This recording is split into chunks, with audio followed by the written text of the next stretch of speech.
Welcome to a very special edition of Unscripted, brought to you by the good people at the Adventist Review. I'm Shawn Boonstra. And I'm Justin Kim. And Justin Kim is my boss. And so because he's sitting in that chair there today, I have to behave. I'm only allowed to say certain things, and I have my notes here. And so I'll blink. I'm blinking. Come help. Hey, you behave on every show really well. Oh, no, I really Come do. on. Yeah, behave isn't really in my vocabulary. Why is this a special edition? It's because, well, like we were at Fall Council, we're in the lobby. This is a very special place. And we're in the lobby because the World Church is meeting again this week, isn't it? That's right. We have two meetings every year. One's called Annual Council in the fall, and Urchin Kohler, he actually corrected everyone. It's spring meeting in the spring. Yep. It's not spring meetings. It's not Spring Council, he said. It's not Spring Council. It's spring meeting. It's one meeting. It's one business meeting, this time stretched across 2 days. Fall Council's a little more involved, but this is a smaller executive committee. It's really an executive committee is what this is. In the fall, everyone comes together. We talk about doctrinal stuff and issues that are going on around the church and where the whole church needs to meet in person. And then in spring, it's primarily a financial meeting where the treasurer gives his report. Yeah, so this is finances, and that makes some sense. You get budgets done by now, and the timing makes sense. And so it's a smaller group. If you're watching on YouTube, you'll see that the auditorium's not as full as it might be for Fall Council. And I think they have something like 150 people joining by Zoom. That's right. It's 2 business sessions. It's 2 mornings in a row. There's Tuesday and Wednesday morning, and they talk finances. And in one sense, I mean, it could be boring. There's a lot of numbers, a lot of charts, but really in this point, in the current milieu with the Iran war happening. Yeah, that's not just starting today. Yeah, I mean, there's some anxiety about the finances of the church, of the global economy, and Elder Paul just did a great job with him and his team in presenting some of the info and making it really accessible to the average Adventist. I liked it, and if you're a numbers person, if you're a number nerd like me, I found it very interesting. I liked the reports. I don't like bookkeeping, as you know. My expense report at the GC is the dog's breakfast, and my boss has saved me. I mean, everyone does it except for this dude. I mean, we're still waiting for some of the reports. And oh no, I'm current. Are you? I think. Okay. All right, good job. Good job. But the church is current. Yes. Paul Douglas, our treasurer, gave an outstanding report. I'll give you the summary. Here is really what happens. You can watch 9 hours of YouTube, or you can watch unscripted, and in 28 minutes, you'll get the nitty-gritty. But if you want to drill deeper, you can find this spring meeting. Yeah, it's archived online, Yep. and all the records are now, the videos are online. You can actually watch through and rewind and see, do your own analysis, or you can hear Shawn's instead. Yeah, my analysis, but I would double check me. I would fact check me. But here's what I heard. Okay, I've got my iPad because I have some notes. Tithe and offerings. I mean, here's the good news, folks. They're consistent. They actually went back 5 years. They started in 2019, and they said, we've had ups and downs in tithes and offerings, but we're actually ahead when it comes to this year compared to 2019. And I think the reason they go back to 2019 is that's really the last normal year we had as the church. The pandemic breaks by about February of 2020. Messed things up. Things were out of wonk. Yeah. And then we had 4 years of inflation globally and those kinds of things. So they look at 5 years, and the good news is consistent. $89 million in tithe, which is up from about 86 last year. And it holds the pattern. That was actually 89 million in tithe, came in 2019. So it does do this a little bit, but the good news is God's people are faithful.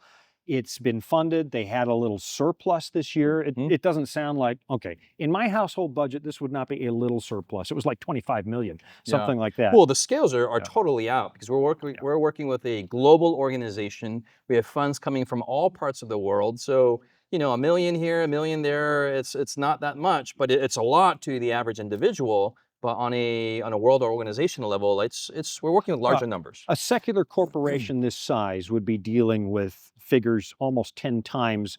This is what I took away from it. Folks, look, I am so thrilled when I hear the reports from the church. I know you hear people complaining, what does the GC thinking about this or that?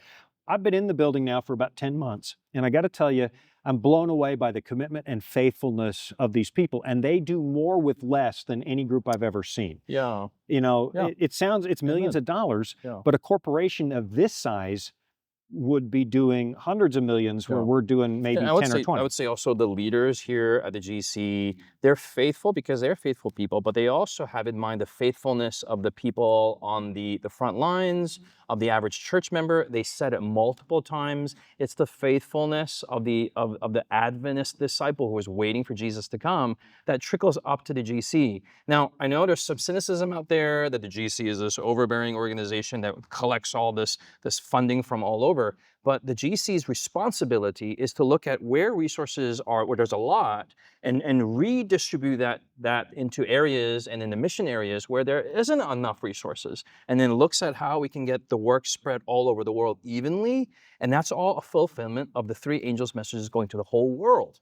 For example, if there's a country in X and they have no resources, no funding, no support, it's the general conference with the resources that we see from the world that goes into that area. And what's interesting to me, and I heard this come out, and again, there's 9 hours of YouTube that you could watch, 9 hours of it, but what I heard was like some of the most populated countries on earth, say China, we don't have a whole lot of evidence in some of these places with the biggest need. So we have the smallest workforce where the biggest need is, and they spend time deliberating that here. How can we help get the work done in these places where they don't have the resources?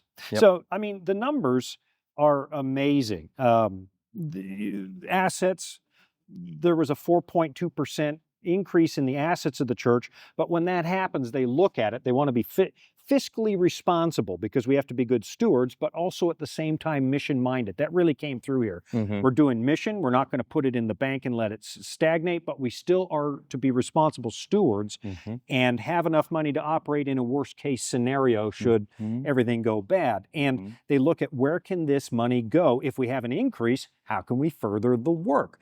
And one of the big things that hit me here is, well, the big initiative, you can see it behind us, One Voice 27. Next year, Justin, is the 2000th anniversary of the baptism of Jesus. 2000, were you around at the time? Like 2,000 years ago? I mean, he's got more gray hair than me. The white hair's not that much. I think, he's pretty ancient. The truth is, I think, am I a dozen years older than you? Yeah. It's like one of us follows the health message. He's my elder brother. Okay, but One Voice, they had a goal worldwide, and there's a lot of One Voice here. In moments, we think some of the delegates are going to come out and start taking their pictures behind us and stuff before they go back to their world field. I think Spring Council is finishing up, so there's people coming in. Yeah, there's people milling around already, so we're kind of jumping the gun. But One Voice 27, they had a goal. Look, it's a global initiative. We want to move forward. We want to get the work finished. And they suggested, look, the divisions would put in $13.5 million for this initiative over a couple of years. And the GC would put in $13.5. Well, they've already exceeded that, and they're looking at much bigger numbers. The divisions have committed $42 million. What I like about that, I know those are big numbers. However, it's big numbers directed to the one and only thing the Adventist Church was ever supposed to do. You know what I liked? I think a highlight of Spring Council was when SPD South Pacific Division's treasurer, Francois Keat, came up to the microphone and he said, hey, you know, we divisions, we put all this investment into One Voice. What's the GC going to do? GC should put just as much or even more into it. And Elder Paul Douglas, the GC treasurer, he's like, yeah, hey, we meet that challenge. He conferred with his people, and about 5 minutes later, he's like, yeah, we are going to meet that challenge. And he called Francois up to the microphone to receive the announcement. That's right. No, and they had this meeting on the side. It was kind of one of these moments. The GC is very deliberate. They plan very, very carefully. But it was one of those moments where something was leading. It's like, we've already surpassed our goal. What more could we do? And they made that decision in half an hour or so between hearing about it and then saying, you know what? This is all for mission. No. And I think that's what warms my heart. I'm very excited. There's a lot of excitement on the floor in the last half of the Wednesday meeting. They opened it up and a lot of people went up to the microphones. They were talking about how excited they are for One Voice. One Voice is a little different from previous evangelistic Yeah. initiatives because now we're inviting everyone to come in. These are social media influencers. This is an individual passing out tracts on the street. Whatever you can do, whatever every individual can do all around the world, we're moving together. So we got big stuff happening. We got big advertisements at the Times Square in Tokyo, in Beijing, in London. But we also got micro stuff happening. And we want to see this micro, macro synergy thing happening under One Voice 2027. Here's one thing that I heard emphasized about One Voice that I really deeply appreciate. You know, we get a little jaded. I've been in the church 30 some years, and it's like, oh, another initiative. This one, I gotta admit, that has been a response. Oh yeah, another initiative. Here we go again. This one has got a little bit of a different It's flavor. different. It's yeah, different they've flavor. just had 19. I heard Arthur Stelle complain because he had to go to all of them. 19 advisory committees in this building. What is that? Well, departments. We're not actually a department of the GC, the Adventist Review, so we didn't have one of these. But most of the departments invite their counterparts from the divisions around the world, and they spend like a week together planning and hammering out a strategy. And what's happening with One So, Voice, for example, you got Sabbath School at the GC, Yep. and they invite the Sabbath School guy from North America, Inter-America, South America, the 2 Europes, the 3 Africas, the Asians, and they all come together and they spend a week together. And you got that multiplied by all the departments happening around the world. Just want to plug that in. And so it took 5 weeks beginning to end. But what happened there is that with One Voice, it's like, here's our goal. We want to have a major push celebrating the baptism of Jesus, 2,000 years, but we want you to take the dream and apply it in your field as it works best. But I heard Elder Kohler say today, but please don't take the name One Voice 27 and slap it on something you're already doing. Pray about doing more. Think outside the box. But you set this up in your field the way that it makes the most sense. They're not dictating a program. We're agreeing to work in a harmonized, integrated fashion worldwide as we need in our respective fields, but and I in a way that makes sense. I appreciated Dr. Ginger from IS. She's the dean there. She came up to the microphone and she said, not only big institutions and big organizations that we should pray about it, but every individual, even as a church leader, not as representing the organization, but as the leader themselves, and also to non-leaders, how do I make this mine? How do I own it? And how do I really, like our Lord and Savior got baptized 2,000 years ago. Don't you want the world to know about that and really take that to heart? And let me put in a plug here. If you're not aware that Jesus was baptized 2,000 years ago next year, contact the good people at the Voice of Prophecy and ask for the Discover Bible School and take a look at Daniel 9. You'll see. We'll figure it out. I love it, love it. I just got to put a plug in. Well, my wife's you go. still working there, so we got to plug that in and listen to Discovery Mountain. Just make sure your kids are listening to that. But this being the finance, we'll come back to One Voice because it's that exciting. But an audit committee report. Why would I spend moments on a show on an audit committee report just for one reason only? They don't just ask, did we pass policy? They ask the question, and they publicly stated this, is it a good report? Have we done more than the bare minimum? Are we found faithful? Do we live inside policy? And the answer to that was yes. They had a clean audit. Now, you'll hear, if you go watch YouTube, the auditors say it's a qualified clean audit. And just in case that raises an alarm bell for you, all that means is based on what they looked at and what they were working on at that moment, he said we didn't audit every division entity and so on. But so that's what he says. We have to qualify this report a little bit. But based on what we saw, you're not only staying inside a policy, you're being really good stewards. And that got a vote of 163 in favor of accepting the audit report. Guess how many no's? Take a guess. You already know the answer. 2, 3? One. Oh, one. Somebody's been voting no. One guy. There's always on one everything. guy in every vote. So, it's not mandatory, agreement. There's one person who's saying no on some stuff, but 163. I was just excited by it all. I guess the report I want to give the saints is this. Your church is faithful with the gifts that they know belong to the Lord. They're going directly to mission. In fact, I learned something new that I didn't know before, and I guess I could have figured it out, but they have an expense cap in this building and a committee they have to respond to. That was interesting, Yeah. I think the number is, I forget what it was, but there's a percentage They're not allowed to go past 2% of the total tithe collected in local churches is the operating cap for the GC and its operations. So it's like there's a ceiling to what the GC can spend, and I wasn't always clear on that. But Yeah. Sorry. It's just no, absolutely, and that's good news. It means the church can't make a decision to spend more without coming Yeah. back to the world church Yeah. and hear from the saints. Yeah. And so there's an awful lot of accountability. I got to say, as a type A, sometimes those levels of accountability drive me crazy. It's like, no, let's do it now. Yeah. But I do see the wisdom when you're dealing with a world field. Let's be measured and careful, mission-minded, aggressive, but at the same time, making sure that we're good stewards. They have never gone over that expense cap. Yeah, that was what was interesting. He actually gave a graph about where the cap was from what was the last 10 years or whatnot, and where the GC was spending, and we've never gone beyond that cap. And all that information is just presented in public for full transparency to every church member. This year, so that you know, 91.16% Cool. of the allowable expenses. So income was up this year, expenses they kept down, and the way they frame that just means more money for mission. Yeah. And that warms my heart. You know, what comes to mind is there are 3 committees that the finance division has in place to show fiscal responsibility. You have the treasurer's report, you have the audit report that Shawn's talking about, and you have the compensation report.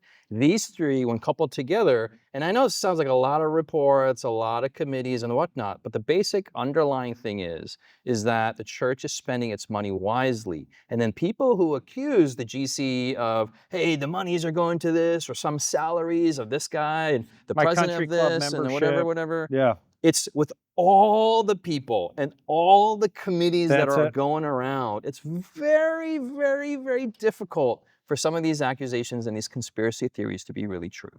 They're just not. I do want to say that. Again, it's 10 months. I think my employee review is coming up, so I need to be very nice to Justin for about 2 weeks. And then I can be a jerk for 6 months until the next wave of reviews comes. But I have to say, are people faulty? Yes. Do bad things happen? Yes. Do people misbehave occasionally? Yes. But I have to say that diligent people have structured this operation such that you'd have to really work at being dishonest here. I mean, honestly, and okay, it's human beings. Don't be shocked. With multiple people on the multiple committees on multiple levels on multiple parts of the church all in onto it. Almost maddening. I had a project here that I tried to float past the GC about 15 years ago. It was 18 months and 11 committees. That might be excessive, but I understand why. It's like we don't spend these dollars on your whims. And Shawn, you're right. I mean, some of these, there have been instances in the past, just to be really real, of situations, but that's why these mechanisms are in place now so that those abuses don't happen again. Yeah. And in full transparency to the church. So it may seem a little onerous, so there's a lot of committees and whatnot, but there's a reason why. Yeah, for sure. Here's what I found interesting. That cap, that expense cap, that's not a guarantee of anything because it's based on the tithes and offerings that come in, or maybe just tithe for the expense cap. It's a percentage of the tithe that comes in, but that can vary wildly. So planning year by year takes some faith and risk. I remember Elder Wilson, he's here. He stood up at one point and said, I just remember going into 2025 that we were a little nervous that it wasn't going to be a good year and we wouldn't be able to fund everything. And I'm praising God that we came out with a surplus that year. But you don't know that as you plan the budget. How do you know how much tithe is going to come in? So they have these responsible markers. Now, we mentioned... There was that phrase of embracing the uncertainty. I heard that. And that was kind of a theme. And just to... That's their philosophy. Yeah, just to add to your point there. Yeah, we don't know exactly what's going to happen. There is a faith element in the treasury work. We don't know how much is going to come in, and we don't know how much is going to go out, but you plan for it, you plan for the best, and every year God has been faithful, and God's people have been faithful also. Which is why my paycheck jingles when I shake it. I get paid in coins. Actually, no, that's not true. The penny's worthless now, so nickels jingle. Yeah. Well, I mean, to that point, I mean, you made a joke about it, but there is also a compensation committee. True. The compensation committee, what is that? And it can be a lot of detail oriented, but These are division presidents. These are division union presidents. These are lay people, Right. and then people who work in the office. And they look at the salaries of every single person. And then this is how it works in the Adventist church, okay? Tithe comes in. Tithe can only be used for personnel. Right. And then people, Shawn, myself, we shouldn't get paid a lot, but we shouldn't get paid a little. And what is that middle? What is that average middle comfort? What does that mean? And that's different for every pastor, every minister around the world. Well, this compensation committee looks at that for the general conference. There's a whole scale. There's all these parameters, and saying, hey, pastors should be living comfortably, but not uncomfortably, in order to do God's work. And this is a principle that's replicated on the division, on the union, on the conference level, all around the world. And then there's, and I think it's clear. There's a clarity there. I've often said it this way. People, if you're fairly new to the Adventist church, or maybe you're just visiting and investigating, I do appreciate how pay happens. It changes country by country, because obviously if the average income in a country is $20 US a month, the paycheck for a pastor isn't going to be the same as it might be in Manhattan, where the same standard of living would be many multiples of $20, or hundreds more. But on average, here's what I found out.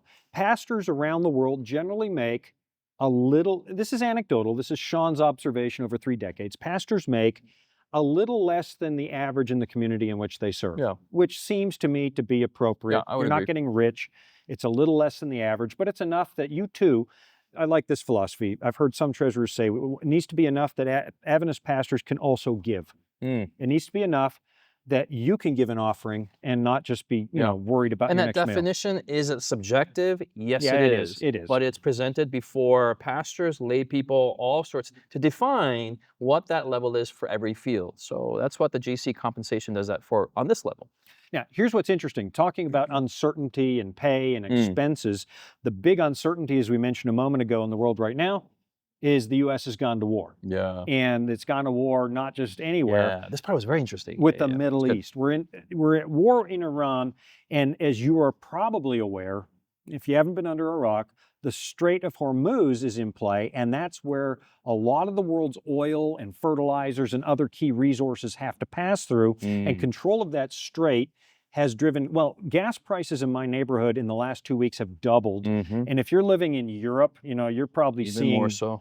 You're seeing 4 or 5 euros per liter, and even higher. Asia apparently is getting hammered with fuel prices. Philippines, other people that are dependent on oil that comes from that region. Here's what I found out: the largest producer of oil in the world. What country would you think that is? Is the United States of America. Blew my mind. Followed by Saudi Arabia and Russia, which means that the U.S. is okay, but our refineries aren't designed for the oil that we do. Our refineries are designed for the crude that comes from the Middle East, and now Canada's producing that. I guess the bottom line was this: they're looking at all this. War creates uncertainty. Prices start to accelerate dramatically, and we don't know what next year is going to cost. If fuel goes up, shipping costs. It costs us more to send you your magazine, for example. It costs more to transport goods to GC session. All that stuff comes into play. And so when there's that kind of global uncertainty, this is why we have reserves.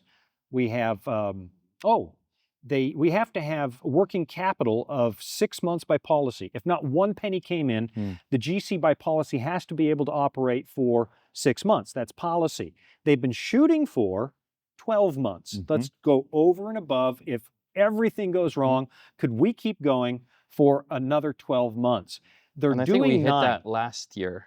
I don't know if we hit it last year. I know we hit 9 point something last year, I think. Okay. Yeah, and we've hit 12 months before.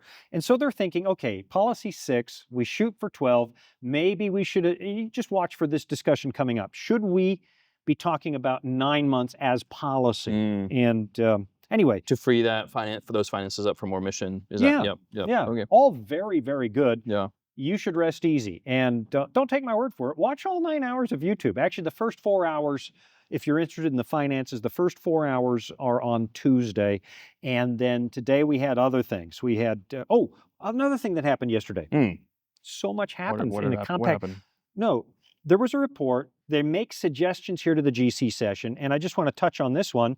They're reconfiguring Germany a little bit, right? Oh, Two yeah, German that's unions are interesting. becoming one Yep, union for that's the right. sake of efficiency and other reasons.